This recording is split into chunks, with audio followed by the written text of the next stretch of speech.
Good afternoon, everybody, and welcome to yet another session on Hinduism question and answers.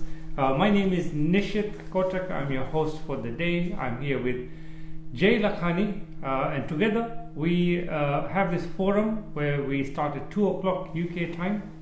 We are live both on Facebook as well as on YouTube. And if you're on YouTube, you can find us on youtube.com/Hindu Academy.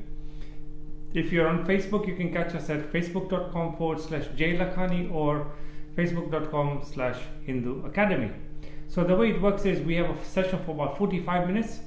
Feel free to let us know in the comments area any questions you've got about Hinduism that you'd like for us to answer live on air. We start with a set of questions that we've got from the previous sessions over here, and then as we go along in the broadcast for today, we will then move on to the live questions, which I will be checking online. So if you see me looking down, it's because I'm responding and communicating with the people on YouTube or Facebook. So Jay, welcome to today's broadcast. Initially, you can hear the conch shell, blowing in the background. Go on. Great. So the first question for today is going to be based around the topic of superstition.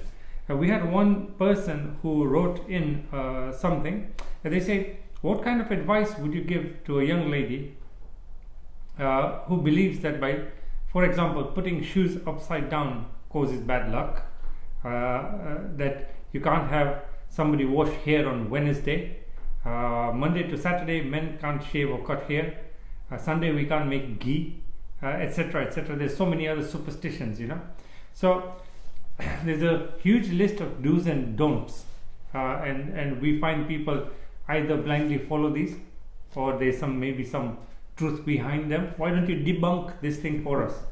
You see, we don't realize, but all societies, all cultures, all religions somehow manage to carry some baggage of superstition. This is inevitable. It's a human failing. I feel a human limitation. I'll give you a funny example to start with. There was a Chinese monk who was teaching how to meditate, and he was a grand master, and he used to teach, and then he had a little black cat. So what he used to do is, when the students came in, his disciples came in to study about meditation, he would just quickly tie up the little cat on a tree, near the tree, and then start his session. So for many years he continued this practice, and the disciples were listening to him, meditating, and they all became masters, and they then went out to teach meditation to others. And the first thing they did is they bought a cat, and they tied the cat near a tree before they start teaching their course of meditation.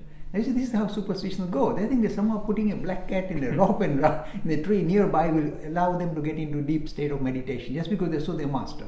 So when you have this kind of connect things which are not directly related and try and give it greater meaning than it actually deserves, it creates superstition. Now this is not only a failing of religions, it's a social or a cultural traditional issue. So this kind of weird stuff that we kind of get carried away, like you can't put your shoes upside down, or you can't shave your hair on this day or this. You see, it's purely, if you like, a tradition that has no direct relevance at all. You see, unless, I keep telling every viewer, unless whatever you hear or see, even from me, you hear something that doesn't make sense to you, just reject it. Don't swallow it. So like this superstition, there is absolutely no ground to believe that any bad luck will happen when you do that. I'll give you a list of Hindu superstition that will perhaps make you lighten up. There's a Hindu superstition that when you have a house or a shop or something, if you hang 7 chilies with 1 lemon at the doorstep, then no evil will enter the house. So even I've heard that. Okay, so this limbu ne marcha tingala. How do you do that? The answer is this. This very weird belief. There is something called Alakshmi. Just as you've got Lakshmi ji who brings prosperity and goodness, there is Alakshmi, means a negative Lakshmi, who will enter your house and demolish you. But if you kind of hang this thing at your doorstep, then this Alakshmi loves this kind of sour and chili stuff. So she'll devour it, feel comfortable, and go away. Won't enter your house. So that's to keep her happy and make her go away. Now you see, there are a lot of Indian ladies who are perhaps very keen on, chilies with sour, with lemon and so on. So they will also, oh dear, are we Lakshmi? Be careful. So you see, this is pure superstition, but it carries. And then I'll give you some more Hindu superstition just to lighten up a little bit. There's another Hindu superstition that, for example, if a black cat passes on the road, you can't cross, because if you cross, bad luck will follow. And so what they do is they wait for somebody else to pass that route of the black cat, so the bad luck will hit him and you are saved and you can go along. This is a weird thing, and when you say this is not only Hindu thing, this is applicable to all the world cultures. They think the black cat is unlucky. And when I did some research, why is poor black cat given such a horrible status? It started with the Egyptians. There was a weird theory in Egypt, ancient Egypt, that a black cat is the sign of the devil, evil. So that is how it started, and the whole world began to kind of link up with the idea of black cat is inauspicious. So you mustn't cross the road when you see a black cat passing by. So you could see that there is no rational reason behind it. So whenever you come across it, for example, another superstition is if you break glass, it's 7 years of bad luck. Why? I mean, come on. The answer would be very simple. Originally, it may be an idea that glasses are very expensive, very special, must be treasured. So we have to be extra careful not to break glasses. So we put in this idea that if you break glass, 7 years of bad luck. You see, that's not true. So when you explore most of these superstitions, they fail when you look at it in a very commonsensical manner. Let me just digress a little bit. One youngster said, Mr. Lakhani, you say common sense, use rationality, but how do you know that my rationality is right and your rationality is wrong? How do I know which rationality to rely on?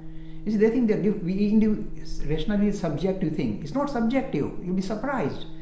As soon as we see this world, the way the whole world is connected up is something called rationality that links up all the objects and events. There's something that we already possess. And that is a universal phenomenon. It's not subjective. It's not that, my rationality is weaker than your rationality.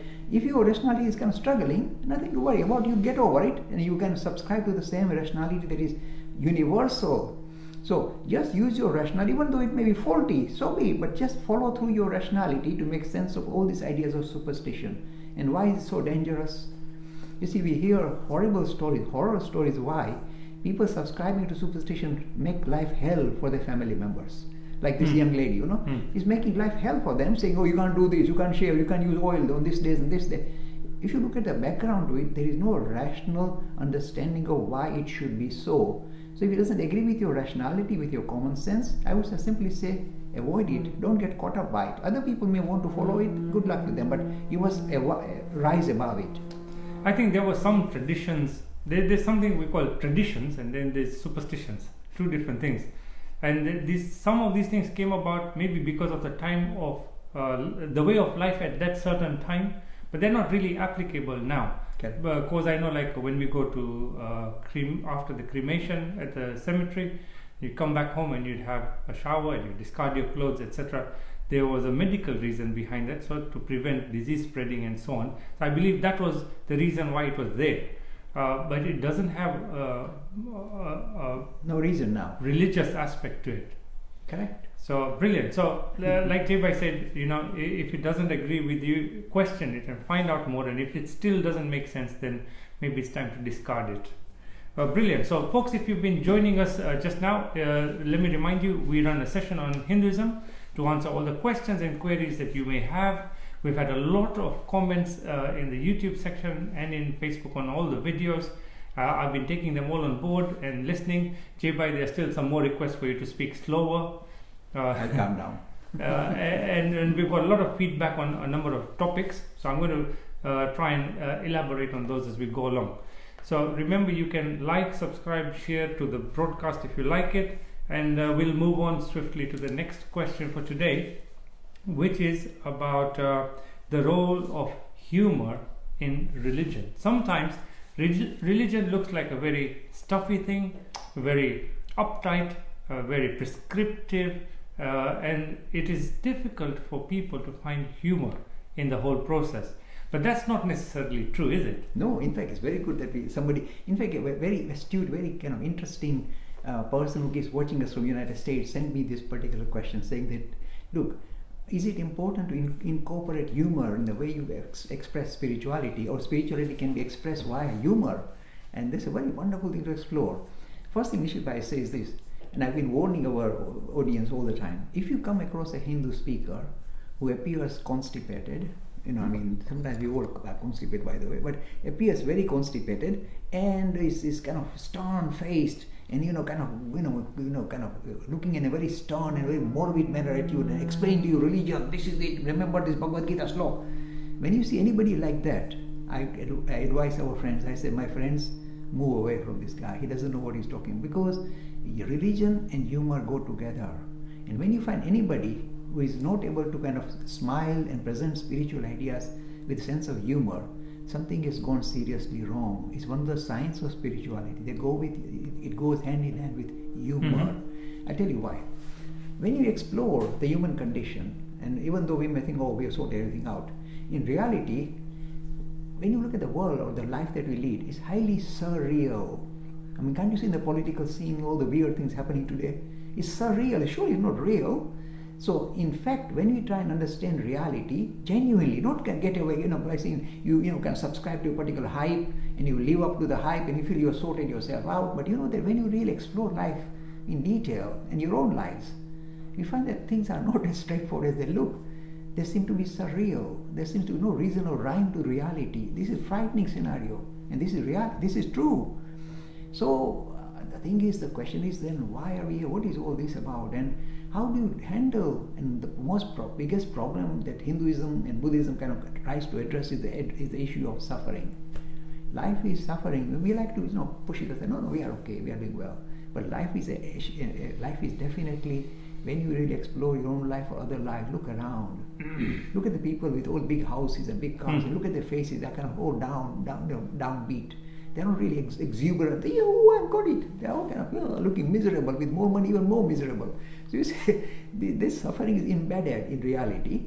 Now, you see, the thing is, when you ask a Hindu how to get over suffering, the answer is you have to live through it.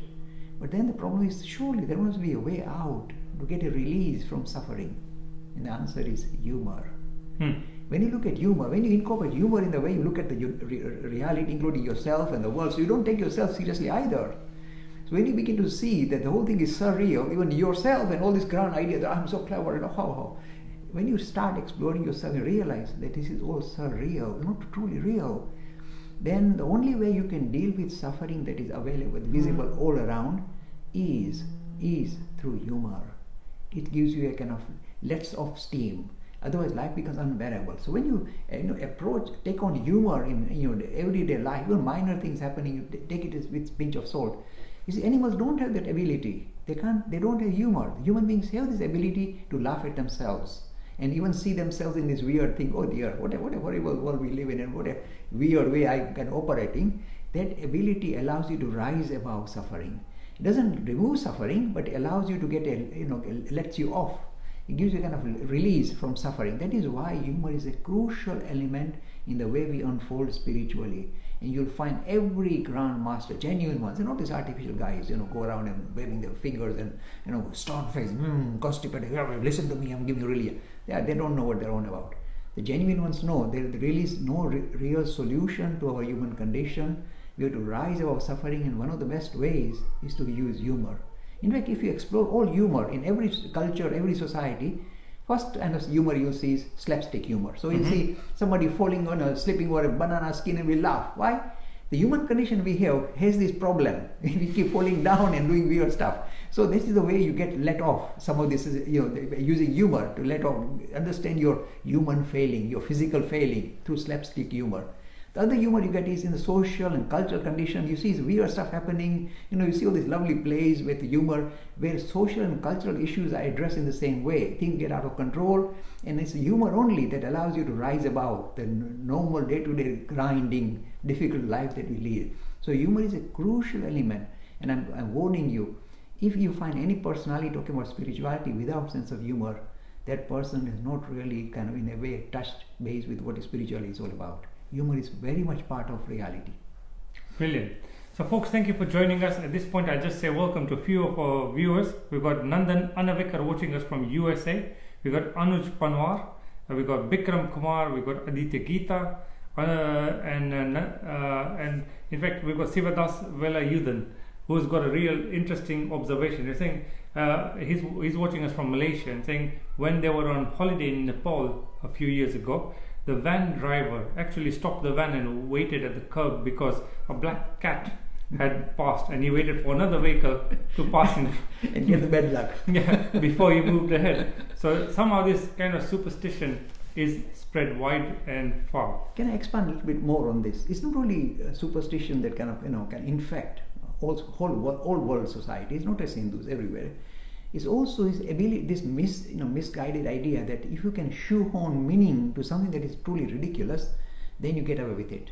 I've seen a lot of speakers, Hindu speakers, who shoehorn meaning where it doesn't exist. I'll give an example. Some of you may shudder, but I've got a habit of rattling you, so please tolerate me. They say, look, you see the image of Ganesh? Oh, see, that's wonderful. He's got big ears. You know why? They're shoehorning meaning. Because he can hear things which are delicate things that nobody else can hear. He can grasp it. He says, okay, Ganesh has got big ears, so he can catch on things that ordinary people cannot listen. Okay. Oh, you know why he's got a big tummy? He's got a big tummy because he can digest all your pap, all your evil actions. Now, come on, don't you see? Oh, you see this Ganesh? So this is shoehorning meaning where it should not be, where it doesn't exist. But then, because they've got no better understanding of their religion, this is the only way they can promote the idea of religion, by shoehorning. In fact, I've seen some major, gurus, etc., also shoehorning things where they don't belong, and somehow because they seem to fit, people say, "Wow, so clever!" It's shoehorning, giving extra meaning where it doesn't exist. I've been given so many examples of people saying, "Oh, please, Mr. Lakhani, talk about this." I say, look, it is shoehorning meaning where it doesn't exist. They say, oh, you see, the moon has got so many daughters, and the reason why these daughters are differently named is because of this meaning and this. See, you're shoehorning into a purely mythological story. You're shoehorning, trying to give meaning to it, and that in a way will fail, because when you present it to somebody who is reasonably rational, reasonably established in common sense, he will reject it, spit it out, saying, come on, just don't give me that Ganesh has got a big tummy because he's digesting your evil acts. Come on, that doesn't make sense whatsoever. Why should he do that? And there's no reason for him to have a big tummy for that reason. So all these things are there. So be aware that there is a very bad habit for Hindus to shoehorn meaning where it does not exist. Just be clear-minded, clear thinker, and you'll get over it. Right, brilliant. So I'd like to welcome a few others on the channel. We've got Ravi Yadav, we've got Nihal Dodia, I know is watching us from Kisumu, Nikit Shah, we've had Nalin Karya, and a few others watching us. Now, Aditya Geeta posed a really interesting question. Now, on this channel, the whole idea of what we do is trying to portray Hinduism in a digestible way for the modern generation. They will find it very difficult to relate to Hinduism if we follow what we have been told for maybe even in the 50s or 60s, right? So Aditya Geeta says, my little son asks tough questions on gods and goddesses. He says, I know there are Purans and stories to make people understand what the Vedas are all about, but I fear that if I say that these are just stories, he will stop praying. So Hinduism is quite a temperamental thing.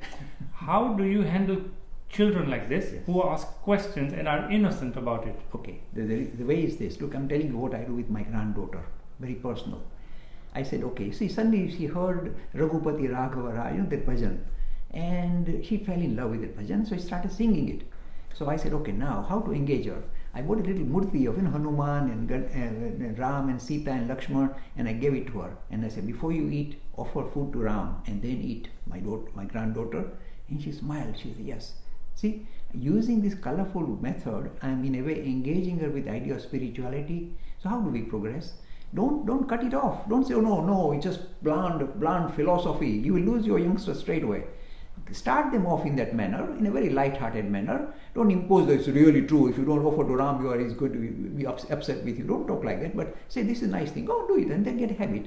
So in a way, they get engaged is the right word. They don't understand it, but they get engaged with religious ideas. That's a good way to start anything, any field. So you engage them in this particular manner, but as they get older, as you are soon finding out, they will challenge you in no uncertain terms. I mean, this is my experience, and I'm very pleased they challenge us because they are going to keep us on our toes. And Nishit Bhai knows he's got a 14-year-old son who keeps him on his toes all the time. So children or youngsters, as they grow, they will start challenging, saying, this is purely storytelling, and why are you insisting this is reality? This is literally true. Why are we insisting on stuff like Ganesh's head being chopped off? So straight away, they're going to challenge you. and let it be. So the moment they start challenge, you start moving them forward. So take them away from this very colorful narrative, saying it was a very good way. You see, you love Ganesh, don't you? I love Ganesh. Yoo-hoo. So that's how we started. But then you realize there is no such person sitting, hello, I'm Ganesh with my elephant head. So once you begin to challenge it or begin to find that you're outgrown this kind of initiation you had in religion, they will ask you, that's a sign they're woken up now. So when they wake up, don't say, no, it's true, don't, how dare you argue with your daddy. Don't do that. Play along and say, okay, yes, it's colorful narrative, but see, made you feel comfortable with our religion. That is why you're exploring it now. As you get older, you're exploring it in greater depth, saying, this can't be true, so what is true? What is the reality behind Hinduism? So in a way, slowly you graduate into going from very colorful narrative to a more philosophic dimension to it, which is dramatic and dynamic. It will catch anybody's attention. It's so dramatic, I'm not exaggerating. So let them grow organically. Start them off with colorful narratives. I do that all the time with my granddaughter. I say, oh, Dosima went and there was this tiger who said, I'll eat you. And Dosima said, no, ma, don't come. And she smiles. There's no reality. But you start in this colorful narrative manner and then let them themselves organically become more mature. And when they start asking you a rude question, like rough question like that, like somebody was asking one mother, how can Hanuman have this monkey face? Can't be real. There's no monkey face people found in any archaeological evidence.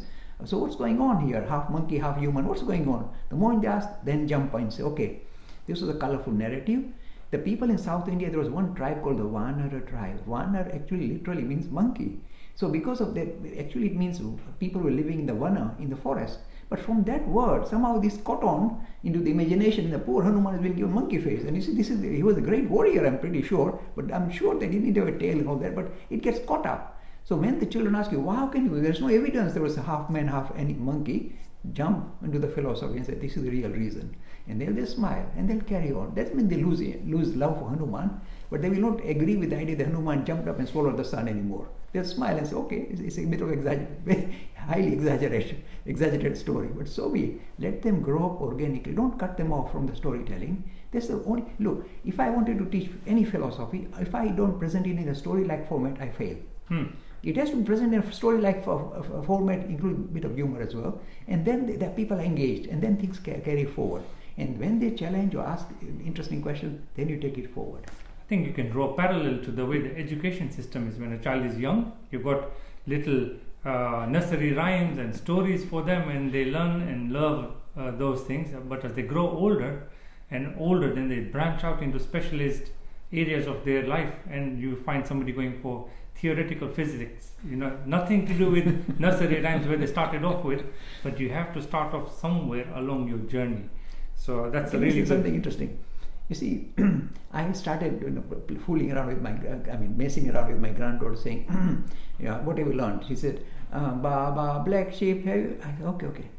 And then immediately said, Raghupati Raghav. I said, no, Baba, black sheep. So we keep fighting. And then soon she started doing Raghupati Raghav. And I'm going Baba, black sheep.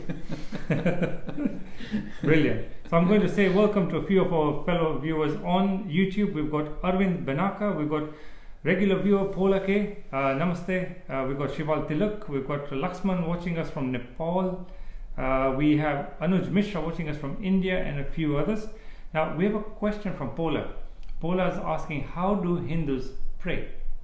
Yes, we are, as I say, keep repeating, and people in fact find me they're upset. Some of them get upset.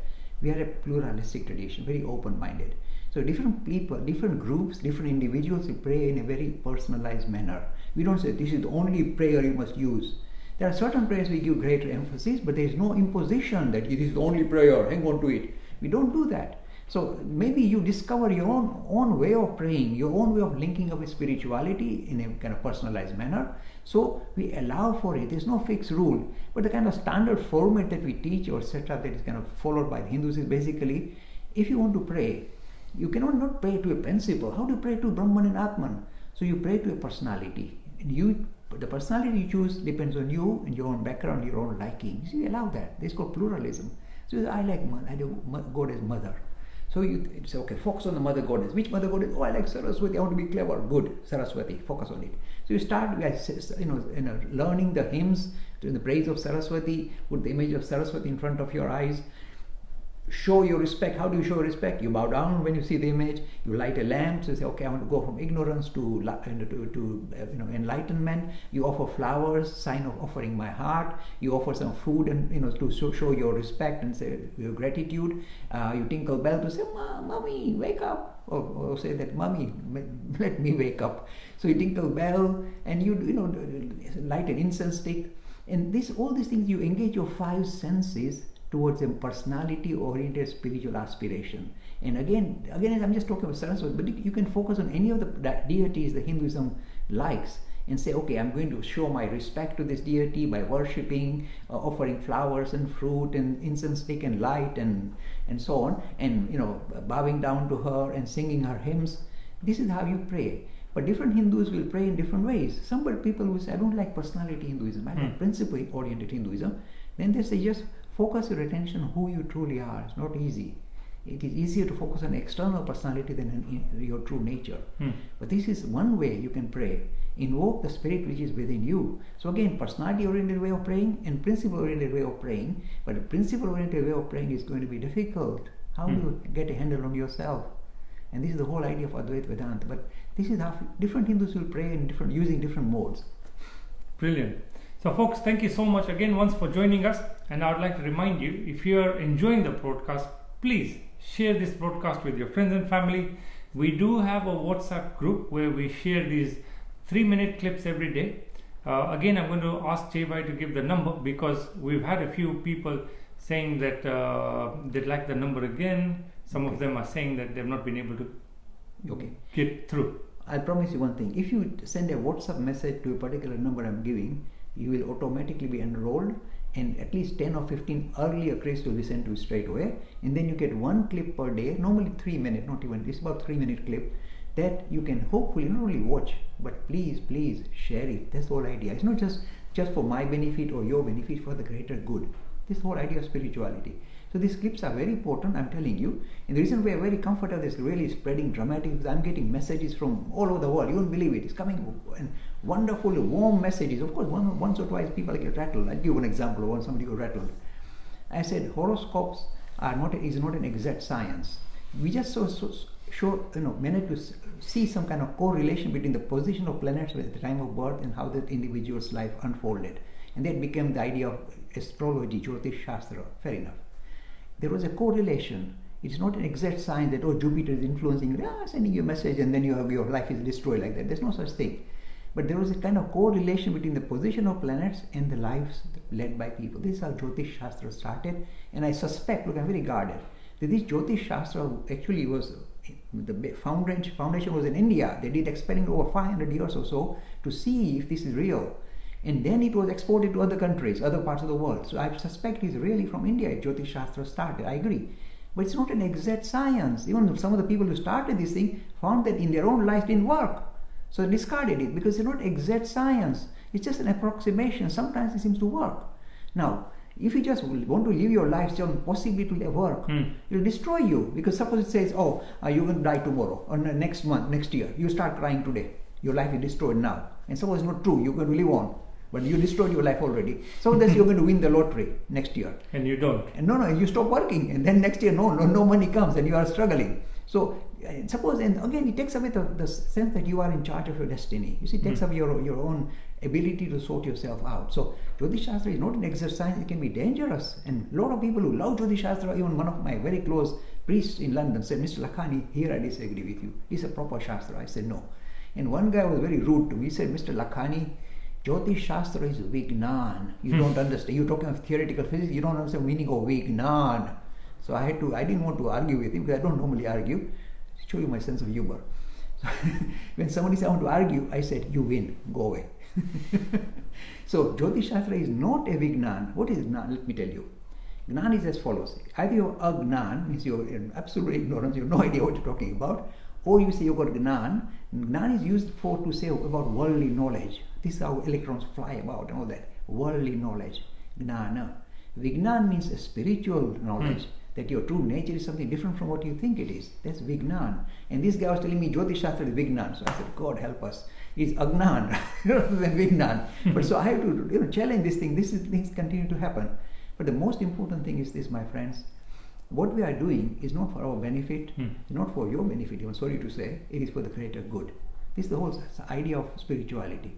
So when you send us a WhatsApp message, the number is very simple, is plus 44, that's United Kingdom, plus 44 77 17 88 4792. I'll repeat because I'm going too fast, and this is by looking in a very stern manner. Plus 44 77 17 88 4792. I promise you, as soon as you send a WhatsApp message, you will get a response with about 15 earlier clips, good clips about polytheism and idolatry and all this holy cow and caste and Kali and all that. And then every day you get one clip, which we hope and we pray that with folded hands, please share it for the greater good. Share it as far as wide as you can. I'm sure it's going to millions already, but let it go to 100 million. Brilliant. So now we'll move on to the next question, and this is by Bhakta Hari Upadhyay. Now I like these kind of questions. So many of you may know I am somebody who sits on the fence between science and religion. And when it comes to the issues, like for example, we are talking about the theory of evolution. Many of the other religions, of course, do not support the theory of evolution, because they say God created man and that's it, right? So how can it be we evolved from something like an amoeba? So, but Hinduism is different. I understand recently scientists have picked up the background noise in the cosmos, and it seems to sound a lot like Om. Then I understand that we've got the Das Avatar. And the Das Avatar to me seems to show like the theory of evolution. Now, the question from the gentleman was, how does Hinduism relate to the theory of evolution? It's wonderful to explore it. You see, let me be very blunt, I'm not trying to score points, but the Abrahamic tradition is fixated on the idea that animals are something different from human beings. And God created human beings specially in his own image, of course not the animals, in his own image, and in a way this shows that human beings are not linked with the rest of living kingdom. They are something separate, and they are here to live, if you like, exploit the animal kingdom. They say you are here in charge of all these animals and everything, the creation and the earth and everything. So this is how the Abrahamic tradition are very keen to promote their idea of no evolution. In fact, Charles Darwin, a great, a religious person, when he discovered evolution, when he did the research and found very clear evidence of evolution, that there is continuity of species, etc., and this is what the origin of species, etc., he had great difficulty in relating to Christianity, because he said this central feature of Abrahamic tradition, that God created human beings as separate Adam and Eve, it is not right. We are a continuation of the animal kingdom. This is his discovery of evolution. Now, the moment he discovered, he had great difficulty. For years, he struggled with the idea of God and Abrahamic tradition, that God created human beings. In fact, he was very nervous to publish his work, because he thought that he'll really offend so many Christians. The backlash he'll have. He had backlash. So they portrayed him with a monkey face and all that weird stuff they're doing to him, to demolish his dignity. And he stood his ground. He, in fact, abandoned the church. He became an atheist, simply because of theory of evolution. Shows his grandeur, shows his master, he's a masterly person, clear thinker. So evolution is very strong. There are still lobbies in the Abrahamic tradition who are very anti, evolution. In the United States, in the Baptist belt, in some schools, you can't teach evolution even today. You want to in the modern world, you are not allowed to teach evolution. Say, no, God created human beings separate. You are not extension. Or there are some kind of links missing, that means evolution not real. They try and find every kind of little loophole to say that evolution is not real. There are billions of fossil records which show very clearly evolution, and this story started 3.5 billion years ago, where the first living thing seems to have appeared on Earth. From fossil record, 3.5 billion. In fact, I had an interesting conversation with Nicky Campbell on BBC. He said, no, Mr. Lakhani, 2 billion years ago life started. I said, no, 3.5 billion. I stood my ground. He said, no. Then my conversation, I said, okay, I play along with you. Let's go carry on. But this is how life started. There's very clear evidence. You can check out all the serious science channels that evolution continued for 3.5 billion years, and then it produced this complex being called human being. The very clear evidence. You can't avoid it. And what we call Homo sapiens, thinking human beings, only appeared about 100,000 years ago on Earth. And there was recent discovery of some other creature which is more like still looking like an ape about 200 or 300,000 years ago. And somebody said, Mr. Lakhani, this shows that our stories of Ramayana, which was 200,000 years, is true. I said, no, my friend, they were like apes, and they are nothing to do with that particular species seems to have died down. So Homo sapiens survived since about 400,000 years. Be clear thinkers. If you find some new evidence, be ready to be challenged. Be ready to say that I got it wrong. Have that ability. But don't say, oh yes, because we saw one skeleton, that means there was Ramayana is 200,000 years. Don't talk to stuff like that. So evolution is very genuine. And Hindus have always subscribed to it, as you Nishidvan rightly put, in the colorful story of the Dasavatars, we see the evolution, the story of evolution. First fish, life in ocean. Then it says amphibian. Then it says wild animal, boar. Then it says half man, half animal. Then it says a dwarf man. Then it says a wild man. Parashuram is a wild man. He beheaded so many human beings. Then it says a more idealistic man, Ram. Then we say more kind of colorful god, or a kind of a playful god, Krishna. And then we even incorporate Buddha. Say, he's one of the avatars. But of course, the Buddhists will not like that. So this is how the story of evolution is depicted very nicely in the Puran or Bhagavad Puran or the Vishnu Puran that talks about the Dasavatars. It's a nice way to say it's there already. But we already know it. And the one thing that is still a puzzle for evolution, Nishidbhai, and this is where Hinduism will perhaps step in, is this. When you look at the statistical survey, that how can a single cell being suddenly start to become more and more complex? How long would it take for it to become this complex? The answer is 3.5 billion years is not enough. This is reality. This is scientific, real scientific, kind of challenge to the. I'm not saying evolution is wrong. I'm simply saying it's an issue that has not been resolved by the theory of evolution of Darwin or modern, Richard Dawkins. They say it's just happened by chance, Mr. Lakhani. They just click together. And the cutting example given by one very clear thinker, professor, said, look, it's like saying that there's a junkyard and tornado passes through, and you had tornadoes in the Bahamas recently. A tornado passes through, and the junkyard, everything kind of just clicks together. Somehow the nuts and bolts get together and get a plane that can fly, already fueled, just because of tornado passing through.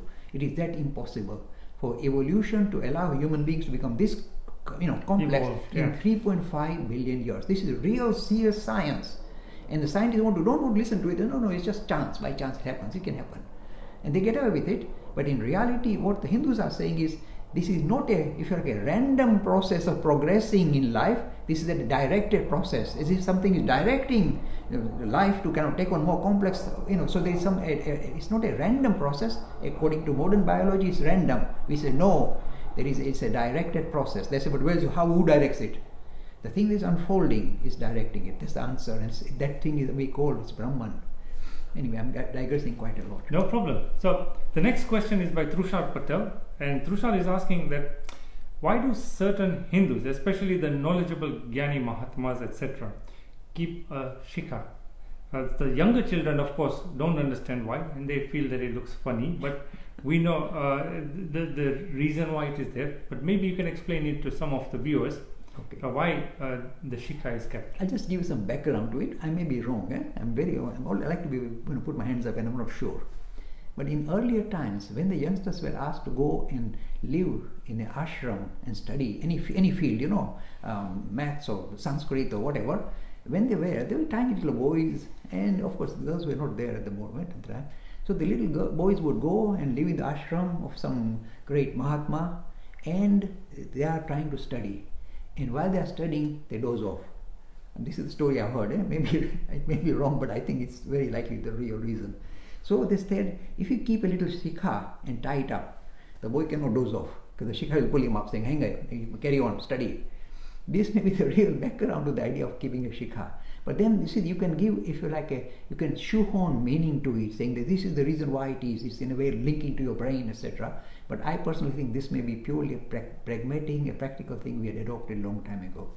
And it still continues. I'm not here to demolish it. I'm simply saying, I'm trying to find a reason of why it may have been there. I understand, okay, something to do with protecting the chakra at the top of your head as well. And this one where the guru has to dip somebody into the water and so on. But you see, this is called shoehorning, because how can you say chakra? Is this a physical part? Chakra is something that is metaphysical. in a brain. How can a little shikha hold it back? Hang on to it, or see, this is called shoehorning. People will do this, and in fact, we can't. We smile, but we must try and say a reasonable answer. And I know one thing, that they used to tie it up so the guy doesn't doze off. Wonderful. So we have one question. This is from a viewer called Priya Ranjan. Now, as you folks may know, I like throwing J by a googly every once in a while. It's a question he doesn't know, doesn't expect. It's nothing to do with Hinduism. Hopefully one day I'll catch him out. But today's googly is courtesy of Priya Ranjan. And this is, how does dance and music, how can one achieve spirituality through dance and music? It's a question very close to my heart. You see, when I do talks at some of the senior kind of universities and colleges, I say the Hindu tradition is such a broad system of thought. It says any activity you take on which makes you fully focused, one-pointed, that in a way gives you a stronger handle on your mind. The mind is fluctuating all the time. And when you take on any activity that kind of focuses your mind, even in science, the process of science, in a way, focuses your mind, saying, what is the nature of reality?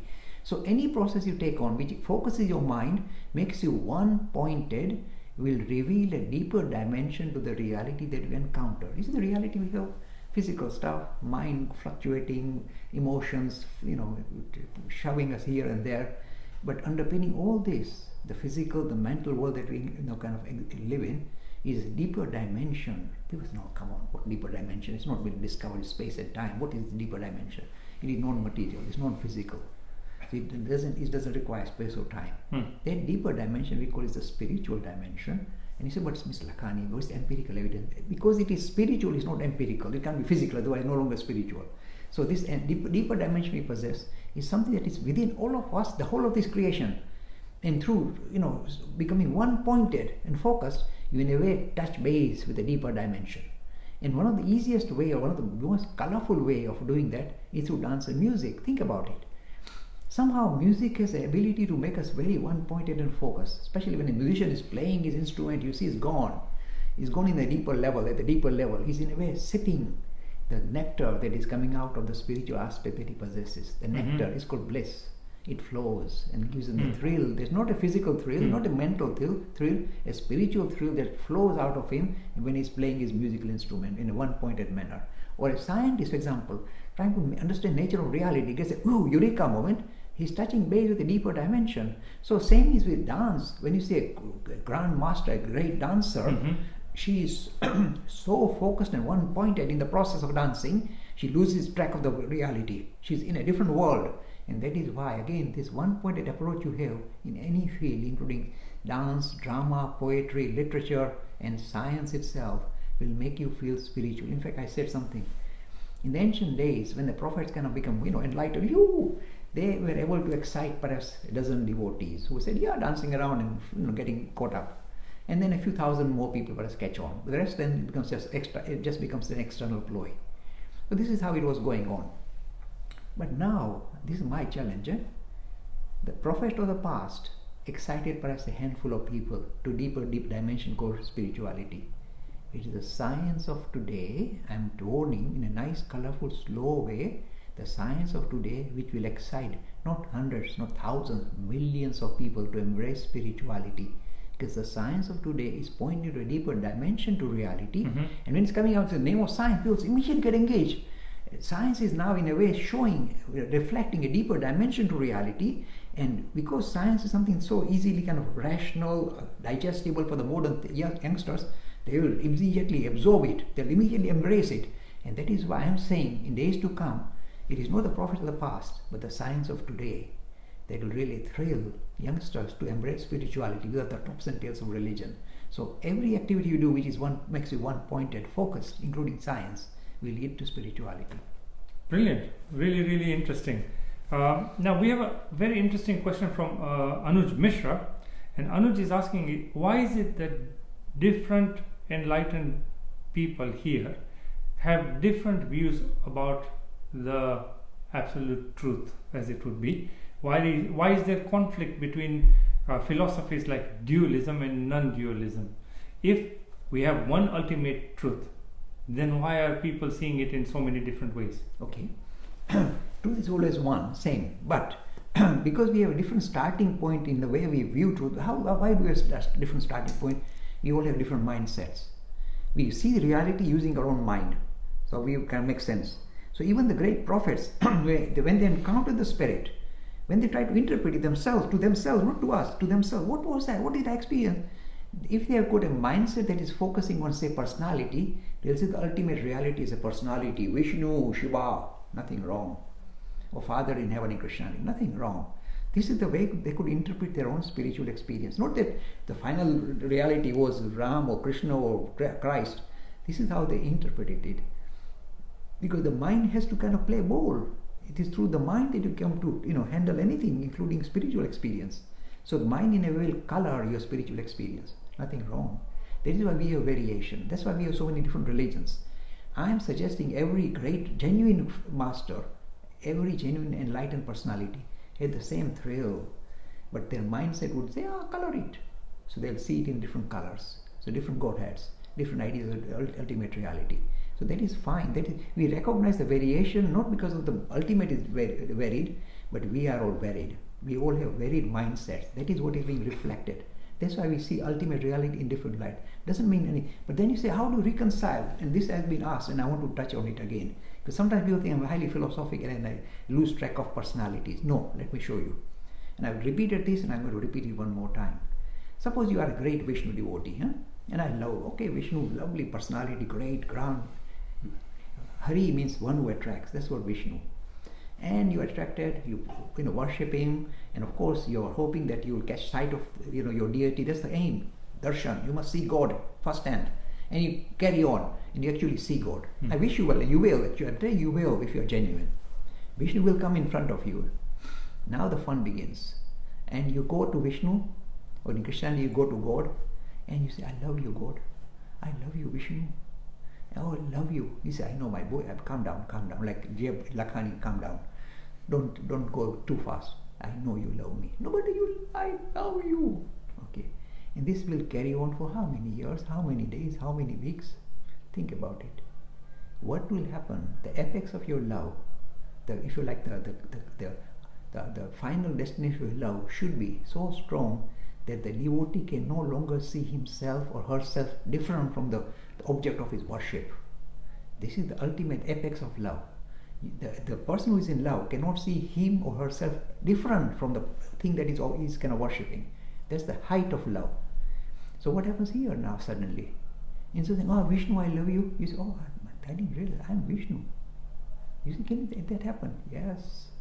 This is how, if you like, the idea of dualism, you and God are separate, and you and God are same, become in a way available at the reconciliation, become available at the experiential level. So I'm saying, see Vishnu, then see what happens. You merge with Vishnu. That's the worst word you can use. You merge. You can't see yourself different. See what's happened? The Dvait has become Advait. And it's a very important thing to, because Hindus get nervous when I say focus on spirituality or essential nature. They say, no, we like Vishnu. Okay, go to Vishnu and see what happens. You merge in him, and then you say, oh, there's no two, there's only one. Vishnu alone, taking all these forms and messing around here. This is the reconciliation. Unfortunately, the reconciliation will only happen not at the intellectual level, at the experiential level. Brilliant. So we have one very enthusiastic viewer on YouTube. It's a gentleman called Karan, and I think he's from Karnataka, and he works with students. And he's asking that if you could help, could you explain how students, I think he's trying to say, can you explain Vedanta philosophy for students? Yes, indeed. You see, if you like, the systems of, there are 6 schools of Hindu philosophy. We take of 6 darshana. The first 3 darshan we have abandoned long time ago. We abandoned because they didn't seem to be spiritual. They were highly materialistic. So the first 3 schools we abandoned. Then the real Hinduism that is visible today started with the Sankhya darshan of Kapil. It progressed to the Yoga darshan of Patanjali. Then it entered into the Vedanta philosophy that modern Hindus subscribe to. It also comes in different flavors, Advaita and Dvaita and all that, dualism and non-dualism. But then this Vedanta philosophy basically is saying this simple thing. I'll just tell you about my mentor, Sri Ramakrishna. somebody said, please tell me what is about ultimate reality. Give me Vedanta in just one sentence. He said, okay, if you want to get this meaning of Vedanta in a long lecture, go to Keshav Chandra Sen, who was running the Brahmo Samaj. He will give you a 5-hour lecture what is Brahman. If you want it from me, see, this is a grand master talk. He can talk like that. He says, Brahma Satya Jagat Mithya. That's it. He says, wow, what is that? That's all he's saying. The world of appearance that you are so fixated on is not real. Reality is one, Brahman. This is how beautiful, just one sentence. This comes from Adi Shankara, but this is what Ramakrishna said. We want it in very short, nutshell. This is the nutshell of Vedanta. Jagata Mithya, Brahma Satya, Jagata Mithya. You see, the thing that you are so fixated on, and look, Vishwa, you have to think about your lunch, I have to go out, take my granddaughter out. So we got all kind of weird stuff going on. But this is Mithya. I say, oh no, it's not logic. Okay, don't get carried away. Jagata Mithya, Brahma Satya. That's the ultimate, if you like that. But can I hear something else? This is dealing with students. This is high philosophy. With students, this is what you do, my friends. We are in the process of producing 100 clips, very systematically recorded at Eton College. These 100 clips are now being we are kind of putting garnishings on it, nice colorful images of Shiva and Vishnu and all that. And these clips will be broadcast every day, 1 clip per day, and this will go on for 100 days. This will be send it as a separate WhatsApp message rather than the normal ones that we do on recording here, while we record here. And those clips will become available.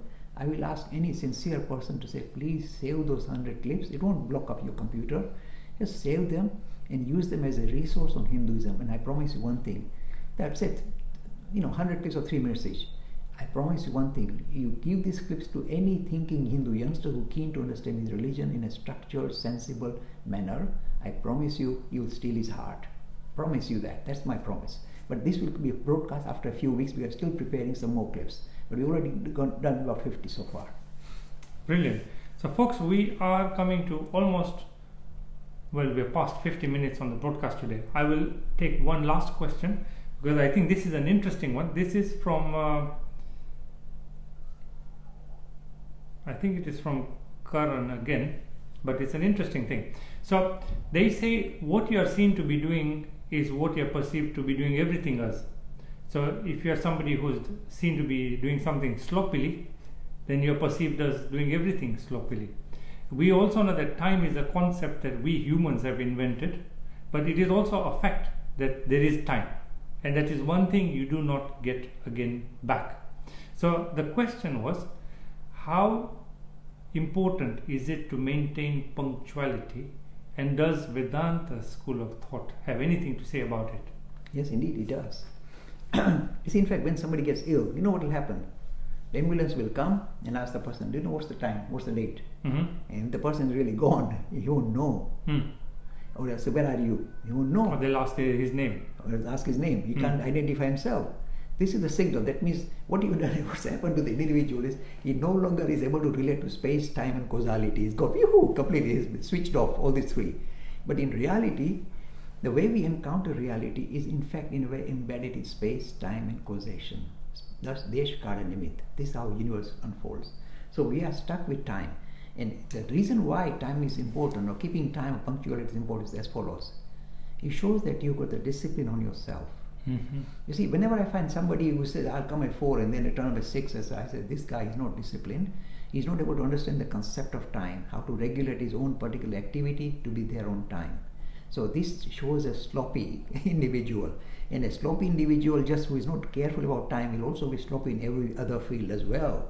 So the clearest, litmus test is to see if a person is punctual. If he's punctual, then he's already disciplined himself. He's able to relate to how he should spend his time, or what time should he spend for what activity. And that's a good sign of a very disciplined individual. And remember, discipline is one of the most important things in the process of yoga. The first particular aspect of yoga, first anga of yoga is yama, discipline. Brilliant. So with that, I think we will bring the broadcast for today to a close. You've been a wonderful audience. We still have so many questions that are pending in the comments area. We will take them up in the future conversations. And I'm going to end with a quote from Swami Vivekananda. And this is a quote that goes, conquer yourself and the whole universe is yours. Jaybai, any last words? I think I can't follow after that. Brilliant. So thank you again once again for watching the broadcast, and we look forward to seeing you next week at the same time, 2 o'clock in the UK. Bye bye for now.